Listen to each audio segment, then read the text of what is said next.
As a lieutenant work किया था 1913।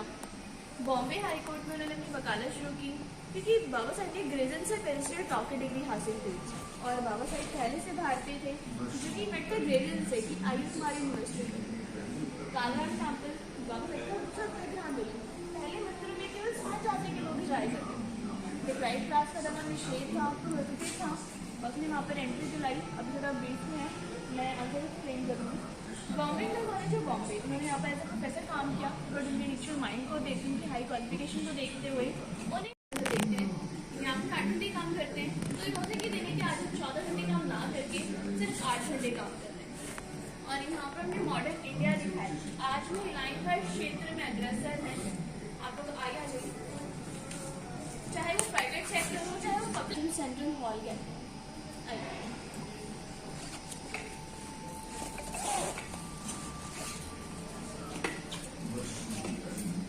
बाबा साहब बचपन से पढ़ने में काफी होशियार थे।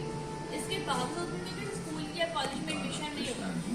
उसके फादर ब्रिटिश आर्मी सूबेदार की पोस्ट पर भर्ती थे, तो उनके रेफरेंस की वजह से एडमिशन कैंपस कॉलेज में हो जाता है। एडमिशन तो हो जाता है, उन्होंने वहाँ पर क्लास रामिन को वो वहाँ पर बैठ के पढ़ा करते थे। इतनी छोटी सी उम्र में एक दिन में 8 से 10 घंटे बाबा साहब लगातार बैठ के पढ़ा करते थे। और बाकी बच्चों की तब ख्वाहिश भी नहीं थी कि मुझे कि वाटर क्षेत्र का बसना चाहिए, उन्हें जो मिल जाता उसी में खुश रहते। नहीं सर, जब उनकी पोस्ट ग्रेजुएशन कंप्लीट हो जाती है तो 1916 में लंदन स्कूल ऑफ इकोनॉमिक्स लेते हैं तो डॉक्टर ऑफ साइंस के। और जैसे उनकी स्कॉलरशिप हुई थी बड़ौदा के महाराज से, उसमें एक एग्रीमेंट हुआ था कि स्कॉलरशिप के बदले उन्हें 10 ईयर्स की सर्विस देनी पड़ेगी बड़ौदा के महाराज की। तो ये भी देखने वाली बात है कि उनको स्कॉलरशिप दी गई, वो फ्री में दी गई। उसके बदले में 10 साल काम करने का एग्रीमेंट बना। तो उस समय लंदन में वर्ल्ड फेस्ट की वजह से स्कॉलरशिप जो डिसकंटिन्यू हो जाती है, अपने स्टडी को आगे कंटिन्यू नहीं रख पाते हैं। तो 1917 में दोबारा इंडिया आ जाते हैं अपनी ट्रेनिंग की सर्विस के लिए सहायता की। और यहाँ पर बहुत से मिलिट्री काउंट ऑफिस में सैन्य सचिव के बदले नौकरी करते हैं, जिसमें आप देख सकते हैं कि प्यून पानी मांगते हैं तो प्यून पानी देने से मना कर देता है। फाइल मांगते तो फाइल उसे देखने नहीं जाता।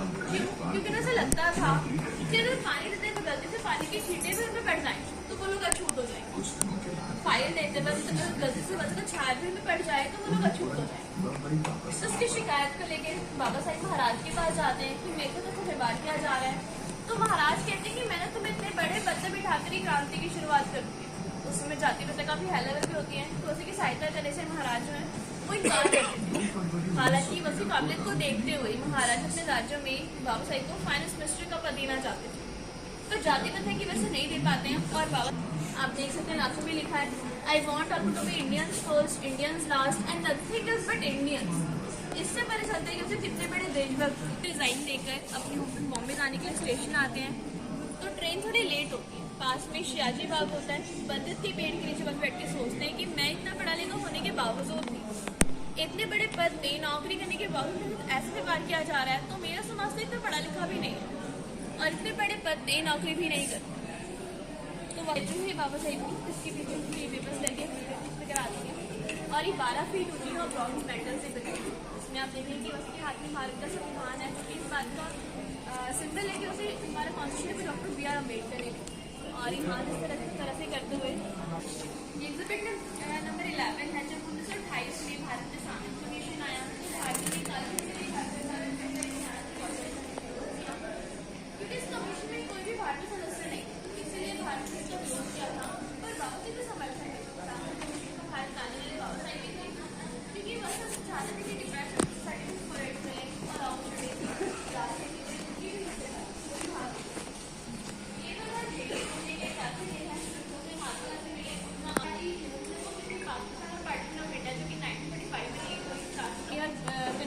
कश्मीरी किट से रुपये आ गए। तो वहाँ पर राहत करते उनका अंतिम निवास स्थान था। ये तो एज आइकन सिंबल इन तीनों को यहाँ दिखाया।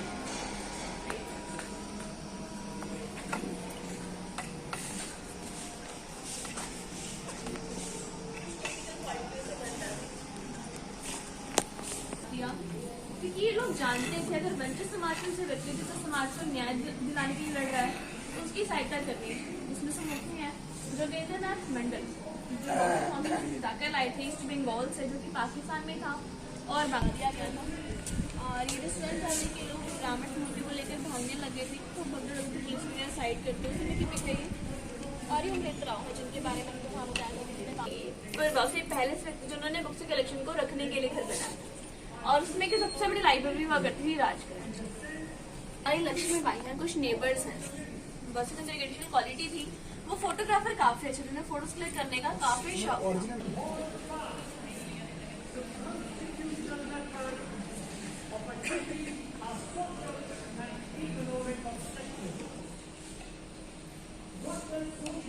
और ये 12 पर एक रिसर्च है जिनमें सबसे पहला है नॉलेज सीकर पार इंस्टेंस। बाबा साहिब को ज्ञान का सागर कहते हैं।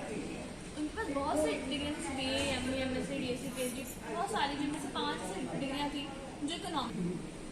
और ये एक्सट्राऑर्डिनरी इकोनॉमिस्ट बाबा साहिब को असाधारण अर्थशास्त्री कहा गया, जैसे कि मैंने आपको पहले ही बताया था। सिर्फ एक थीसिस पे रिजर्व बैंक ऑफ इंडिया से उन्होंने और भी कई फॉर्म्स किए थे, जिसकी लैंड रिफॉर्म, करेंसी, गवर्नमेंट बहुत सारे। और एक की फोटो है जो सिडनम कॉलेज में एज प्रोफेसर वर्किंग थे, वो उनके कलीग की पिक्चर है। और कुछ इंप्रेशन उन्होंने लिखे सोशली पार्टिसिपेट का मानना था कि समाज को जागरूक करना है, तो मैं केवल अपनी पत्रिकाओं के द्वारा कर सकता हूँ। तो उसमें के लिए जिसे बाद में बुक में कन्वर्ट कर दिया गया, जिसमें कि सबसे पसंदीदा और लाभदायक पुस्तक है। बस को जातिगत भेदभाव का अपने बचपन से हो गया था। उन्होंने 1927 में हिंदू धर्म की एक ऐसी पुस्तक का भी ध्यान दिया जिसका नाम था मनुस्मृति। उसमें काफी बुराइयां जैसा लिखा था कि अगर कोई शूद्र वेदों का उपचारण करता है तो उसकी जीभ काट देनी चाहिए, सुनता है तो कांच में लाकर उसके कानों में डाल देना चाहिए। वही तो उन्होंने 4 घंटे काम ना करके 8 घंटे काम करके सबको दिया। उसके अलावा सेम वर्क और सेम पे कर सकते। पहले क्या होता था कि फीमेल से मेल को और ये हमारे मेमोरियल का मॉडल है। ये एंट्री गेट है, आप जब एंटर होंगे तो बाहर आपने शो के लिए देखा होगा। अभी हम इस जगह पर हैं, ये कोई फ्लोर्स नहीं है, लेयर्स है। दुनिया का पहला मेमोरियल है जो खुली संविधान में 90 है। जब इंडिपेंडेंस के बाद बाबा साहिब को प्रथम कानून मंत्री का दर्जा दिया गया, तो उन्होंने कानून में काफी सुधार किए और ये बहुत सारे थे उनको कोटबे के नाम लगी पास होने के लिए की लास्ट क्योंकि 1949 में 25 नवंबर हमारा सब तैयार हो गया था और उसके बाद राष्ट्रीय कानून में ऐसा था भी करते हैं। और ये कहा कि अगर संविधान को इस्तेमाल में लाने में अच्छे हो तो हमारा संविधान अच्छा साबित, और अगर संविधान को इस्तेमाल में लाने में बुरे होंगे तो हमारा संविधान बुरा साबित। और कहा कि में 1950 हमारे देश के सबसे पहले प्राइम मिनिस्टर पंडित जवाहरलाल नेहरू जी, सबसे पहले डिप्टी प्राइम मिनिस्टर वल्लभ भाई पटेल, सबसे पहले लेबर मिनिस्टर डॉक्टर जीवन राम, सबसे पहले डिफेंस मिनिस्टर सरदार बलदेव सिंह, सबसे अम्बेडकर, सबसे पहले education minister Abdul Kalam and सबसे पहले हेल्थ मिनिस्टर राजकुमारी अमृत। आज दिल्ली गेट्स हुआ करती थी वो इंडिया गेट के अंदर से गुजरे, पर 1972 से वहाँ पर अमर जवान सोशल एक्टिविस्ट ट्राइब बहादुर सीके बोल रहे हैं। जब मीटिंग में आते हैं तो बैठने की जगह नहीं मिलती, तो बस में आते हैं कहते हैं कि बैठने की जगह ही नहीं है। उसमें बस तो फनी मूड में होते हैं। कैबिनेट है, पहला मंत्रिमंडल, आप उसको वहाँ बैठे हुए देख रहे होंगे। हमारे देश के सबसे राष्ट्रपति डॉक्टर राजेंद्र प्रसाद जी, और ये इसमें मुखर्जी हैं, श्यामा मुखर्जी। दिल्ली में जो मुखर्जी नगर बना वो देख रहे हैं, वो इन्हीं के नाम पर बनाएगा। और जनसन में रखा हुआ है हीलियम बॉक्स में, हीलियम ताकि गैस में कोई भी चीज एक से ज्यादा खराब नहीं होती। Helium box in parliament. और जो हमारा संविधान बनकर पूरा तैयार हो गया था, तो नेहरू जी कहते हैं कि उसमें कैलीग्राफी और आर्ट वर्क करवाया जाए ताकि हमारा संविधान दिखने में सुंदर लगे। तो प्रेम राय को पॉइंट किया था कि इसकी कैलीग्राफी के लिए, सुलेखन के लिए। ये जो लिखावट देख रहे हैं खुद की हैंड राइटिंग है, जो कंप्यूटर में उस पेज है, हिंदी और इंग्लिश दोनों में जिन्हें प्रियम्बल कहा जाता है। और यहाँ पर 5 वर्षों का इतिहास देना, और उसके 22 पार्ट है। हमारा कौन से 22 पार्ट्स में डिवाइड है, पूरा 22 पार्ट्स है। और आप देखेंगे हर पन्ने प्रेम नाम मेंशन है, जो कि प्रेम की राज्य का नाम है। शायद आता है कि हमारे भारत का संविधान डॉक्टर राजेंद्र प्रसाद जी को क्यों हैंड ओवर किया, क्योंकि ये प्रेसिडेंट थे। प्रेसिडेंट हर कंट्री का फर्स्ट सिटीजन होता है, और कौन सा अमेरिका भी प्रेसिडेंट थे, इसलिए नहीं हैंड ओवर किया गया। कुछ क्विज आप जैसे इसको क्लिक करेंगे इसके पीछे इसका आंसर आ जाएगा। आप हिंदी इंग्लिश में जिसमें भी लेना चाहें ले सकते हैं, बहुत सारे क्विज है। और स्पीच सबके ओरिजिनल वॉइस में है, ये बाबा साहिब की ओरिजिनल वॉइस है। So far, as the ultimate goal is concerned, I think none of us need have any apprehension. None of us need have any doubt.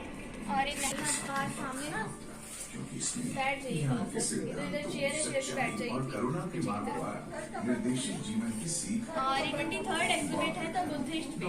बाबा साहब ने बौद्ध मिशन नागपुर में जब वो बौद्ध में दीक्षा के लिए आए तो 7 लाख लोग उनके साथ हैं। और जब उसने पूछा कि कौन कौन मेरे साथ धर्म पर मेरा भी ड्रीम था क्योंकि मेरे 5 सालों को पंचतीर्थ का नाम दिया जाए और जितने मेमोरियल बनाए गए सभी उनके नाम को समर्पित है, जिसमें सबसे पहला है दीक्षा जो कि नागपुर में है बौद्ध मिशन।